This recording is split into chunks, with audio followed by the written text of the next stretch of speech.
তুমি তোমার মার সাথে এভাবে কেন কথা বলবে? এটা তোমার মা সম্মান দিয়ে কথা বলবে, ভালোভাবে। শোনো ভাই, শোনো, তুমি ইলিশ মাছ কয়টা খাবা? ভাই শোনো, সে এরকম কথা কেন বলতেছে? ওর পাক্কা মারি ডোল তুলা না।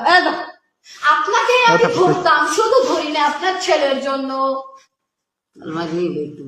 আবার যদি কখনো ওখানে আপনি যান ওই রাস্তা দিয়ে, অবশ্যই আপনাকে ধরবো। ভাই শোনো, শোনো, আপনি ইলিশ মাছ খাবেন? আমি ইলিশ মাছ খেতে চেয়েছি। শুধু ইলিশ মাছ? ইলিশ মাছ ভেজে ভাত দিবে এক বাক্স, মানে এক বল। আমি খেয়ে চলে যাব। এখন তুমি সব খাইতে দাও। আমি খেতে পারবো না পারবো সেটা পরের বিষয়। ঠিক আছে, ইলিশ মাছ লাগবে কতবার?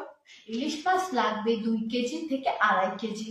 ও মা গো, ও আল্লাহ। আপনার কে হয়? সে যখন আমাদের মাছটা নষ্ট করলো তখন আপনার মনে হয় না যে ও মা গো, সেই মাছটা আমাকে দাও। সেই মাছটা তো পুড়ে কয়লা হয়ে গেছে তার ঘৃণা শোনার পরে। তোমার কয়লা হয়েছে কোন জায়গায়? কয়লা হয়েছে সেটাকে আপনি দেখতে পারবেন। আমি যদি ওর শরীর থেকে এখন বেরিয়ে এখানে থাকি, আপনি কি আমাকে দেখতে পারবেন? বেরোই যাও তো তুমি। কেন বের হবো? ওর শরীর থেকে এখন যদি আমি বের হয়ে আবার ঢুকি তাহলে ওর কতটা ক্ষতি হবে আপনি জানেন। আমি তো ওর ক্ষতি করতে চাচ্ছি না।